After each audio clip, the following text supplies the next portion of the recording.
What's going on, everyone? Welcome back. Today we've got another live fantasy football mock draft for you back on ESPN with a 12-team full PPR mock where we'll be selecting 11th overall. Should be pretty interesting, and while we wait for this thing to kick off, a quick reminder, if you enjoy, hit that like button, subscribe, give us a follow on Twitter at AllDayPigskin to continue interacting with us there. Let us hear it in the comments section. Agree, disagree with these picks, along with any other questions you guys might have. We will do our best to answer them all. But with that being said, let's kick things off here and let's see if there's any craziness in this first round. Mostly full draft here, a couple of auto picks. Let's see if people join in as we go. But I'm just going to immediately go to the pick history screen so that we can kind of take the best look that's available to us at selection by selection that ESPN has to offer. Because again, no official draft board, even though, we are in 2024 here. So Christian McCaffrey, Bijan Robinson, the number 2 selection. I personally really like that pick, whether it's Bijan, whether it's Breece Hall. In fact, if I see Breece here, go immediately afterwards. That would be my personal top 3 selections. But hey, Breece goes 4th overall. Not too bad, 3 out of 4. First picks are all at the running back position. As you'd expect, CeeDee Lamb, the first wide receiver taken at number 3. Then was Breece Hall. Tyreek Hill at number 5, followed by Jamar Chase and Justin Jefferson, and then Amon-Ra St. Brown.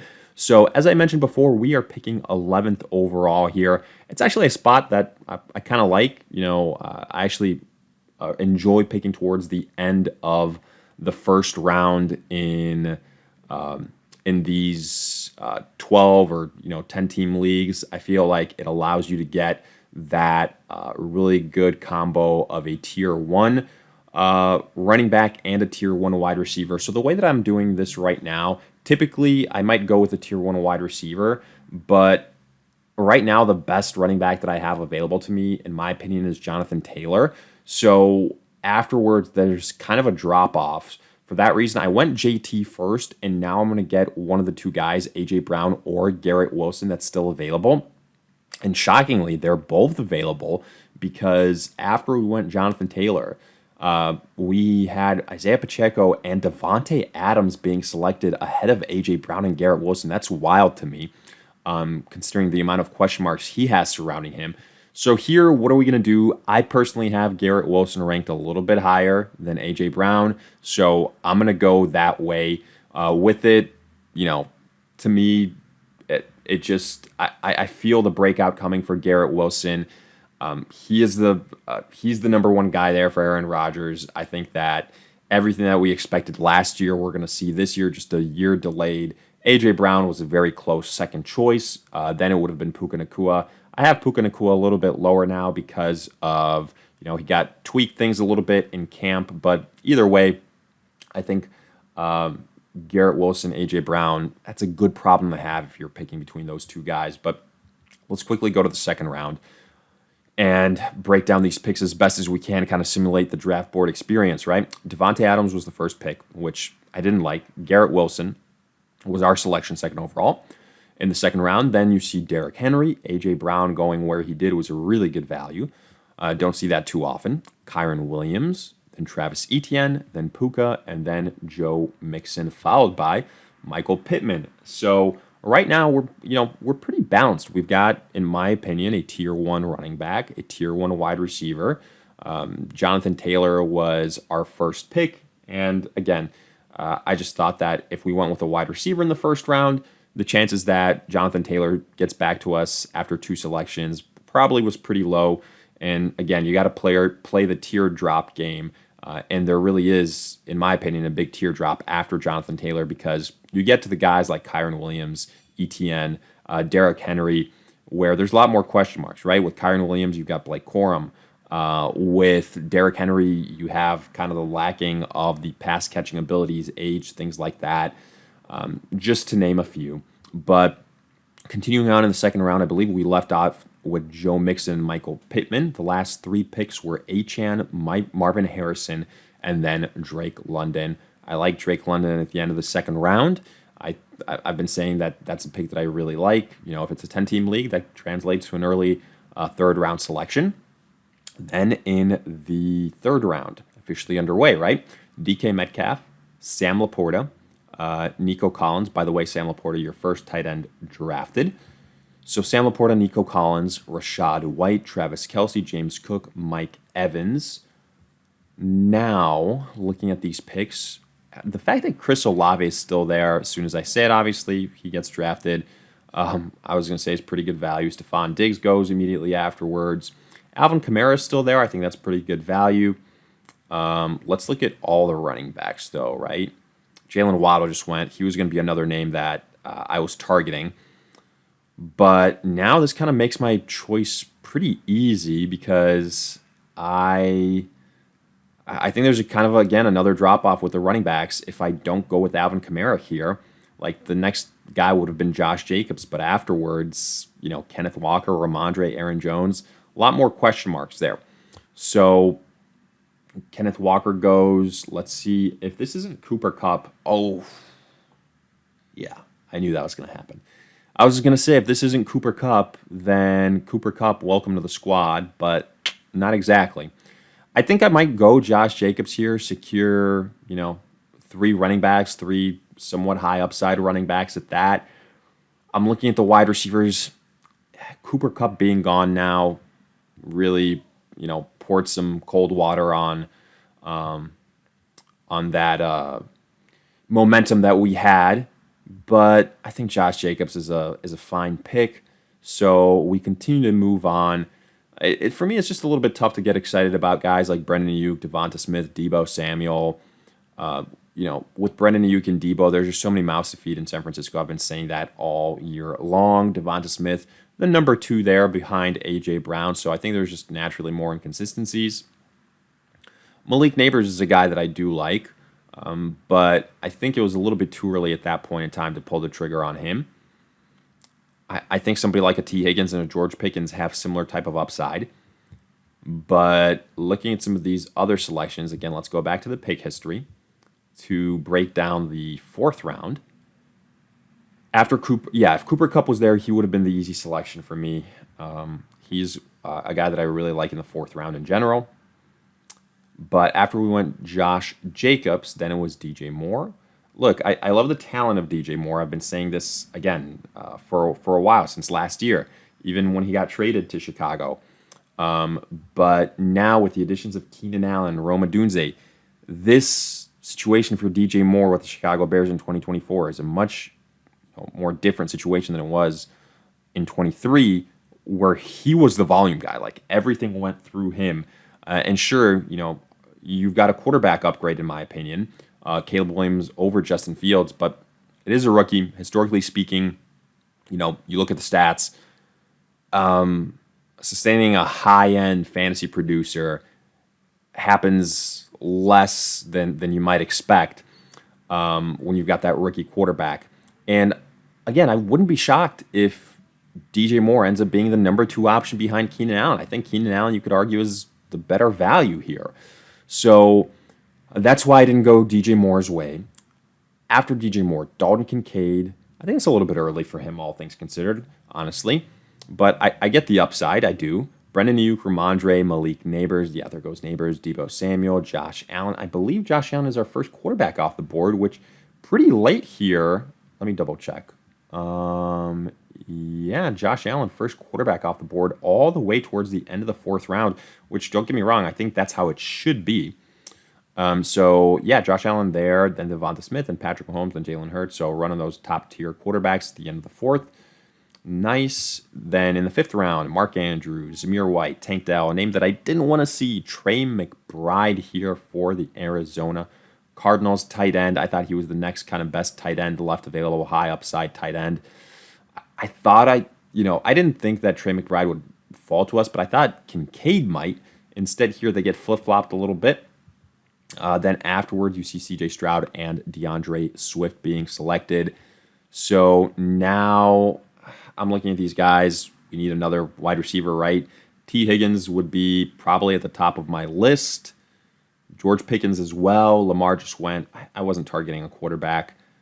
Anthony Richardson, there's no way I'm investing that much in a call it what it is, a guy that's played 2 games in his entire career in the NFL. So I think people are drinking the Anthony Richardson juice a little bit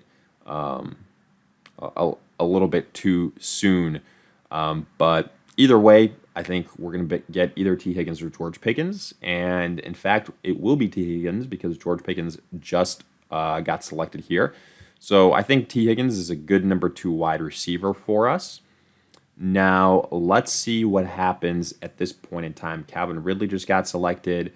I think this is really where you can make the point like, okay, you should be going with a tight end because there's only 2 top-tier tight ends, in my opinion, left. Well, again, top tier is even a strong word, but higher upside guys, Evan Ingram and Kyle Pitts. Joe Burrow just got drafted. I'm not going Anthony Richardson. I'm going to look elsewhere. I like my running backs. While Jonathan Brooks is available, I think he's more, he'd be a luxury pick for us. We could go wide receiver, Terry McLaurin, Christian Kirk, all still there. But you know what? Oh, man. No, let's be disciplined. I'm going to go with, man, I believe I'm going to go with Kyle Pitts. I think it's pretty close between him and Evan Ingram. A lot of people have been obviously burned by Kyle Pitts, but let's see how it goes. I'd be shocked if Evan Ingram makes it all the way back to us, but hey, crazier things have happened. So right now, I've got one of those 2 tight ends with Kyle Pitts and or Evan Ingram. In our case, we went with Pitts. Again, I just believe that the upgrade at quarterback with Kirk Cousins is going to do wonders for Kyle Pitts and for that entire offense in Atlanta. But, I feel like it's going to be a split here, whether Evan Ingram or Kyle Pitts. I have them very, very close to each other. I feel like one day it's going to be Ingram, another day it's going to be Kyle Pitts, just depending on how you constructed your roster. But yeah, we went with Pitts in this situation. Right now, our roster, I like how this thing is playing out. Taylor, Alvin Kamara, Garrett Wilson, T. Higgins, Pitts, and Josh Jacobs. So I like our running back depth. They're all kind of higher. I think there's a pretty good chance that they could all be top 12 running backs potentially, or top 15, something like that. But let's go to the pick history again because we kind of got away from that a little bit after we went with our T. Higgins selection. So round 6, right? Joe Burrow kicked it off. Then we went with Kyle Pitts. Then it was Anthony Richardson, James Conner, David Montgomery, Kyler Murray. Yeah, Evan Ingram was selected, so no shock there. Jalen Warren, Amari Cooper, and Najee Harris. So I think now you're going to start to see those wide receivers that are still available, that are high upside wide receivers, start to go. So like Terry, Christian Kirk, Rashee Rice, Deontay Johnson, guys like that, basically. Keenan Allen, sure. If one of those guys does drop to me, then I'd be pretty happy with that, and probably that would be the automatic selection. But again, all things considered, the fact that we're picking at one of these extreme picks, and by that I mean just, basically second to last, I think we've done a pretty good job. And this is why I like this pick, because it sets you up really well in the first 2 rounds, and then with a little bit of luck, if some guys fall to you in the 3rd, 4th, you can have a really, really solid roster. Now, that won't always happen because with these extreme picks, a lot of times the value guys that do end up dropping, people realize that and they end up going before you have a chance to snag them in those middle selections. But either way, right now it's so far so good. Pretty surprising, Keon Coleman goes here with the 2nd pick in the 7th round before guys like McLaurin, before guys like Keenan Allen. I think that's pretty crazy in my personal opinion, but hey, people love to hype up the rookies, and when you have him paired up with Josh Allen, then that hype can kind of go overboard. So right now, perfect scenario, I get Christian Kirk. That would by far and away be my top choice at this point in time. So let's see if that's possible. We've gotten sniped at this spot once before when George Pickens went, but no, not this time. Christian Kirk is the easy selection, and I am not even thinking twice. So now I guess it kind of works out, right? We didn't go Evan Ingram. It would have been a little bit Jacksonville heavy. So for what it's worth, there. Quarterback, I don't love anything in particular. Running backs, I mean, Raheem Mostert isn't a bad pick at this point in time. Wide receivers, I think Lad McConkey, supposedly, really standing out for the Chargers. Let's get our own high upside rookie, and then probably make like one last selection at quarterback and wrap this thing up. Our quarterback, who would it be at this point in time? We can do the whole combo of going with a high upside guy, like a Jaden Daniels, and then back him up with a proven vet that we still like. So guys that would fall in that category, I think you have somebody like a Jared Goff, somebody like a Matthew Stafford, somebody like an Aaron Rodgers, right? Kirk Cousins even. So I like all those names to potentially back up a high upside rookie quarterback that you're taking a risk on. But otherwise, the roster kind of coming together. Raheem Mostert is also, I think, right now a really good value pick. There's still some really good values at this point in time. Trey Benson, Jerome Ford. Raheem Mostert did just get selected. But let's see if we can make it to the 9th round here. I think,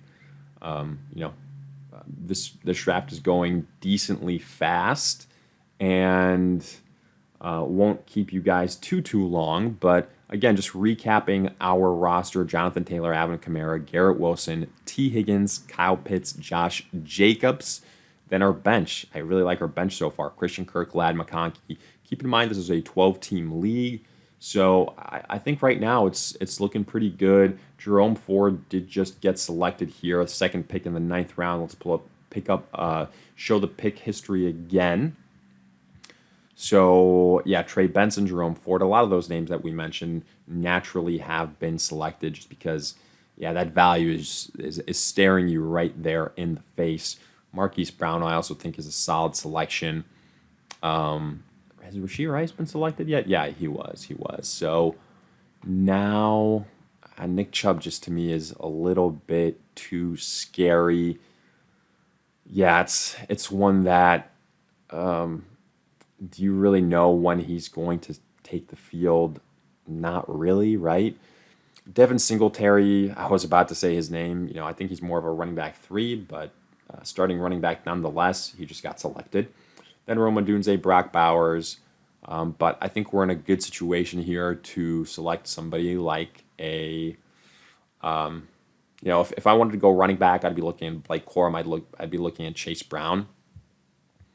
But so this is what I'm going to do. I'm going to do what I said. I'm going to go with a high upside quarterback and Jaden Daniels, and then back him up with a proven vet like an Aaron Rodgers or one of those other names that I mentioned before. But here I'm going to practice smart drafting, and I will go with let's go with Blake Corum here. And with that, we're kind of going to wrap this thing up. Hopefully you guys enjoyed. If you did, hit that like button, subscribe, give us a follow on Twitter at AllDayPigskin to continue interacting with us there. Let us hear in the comment section, agree, disagree with these picks, along with any other questions you guys might have. We'll do our best to answer them all. But in the meantime, we'll see you guys in future videos.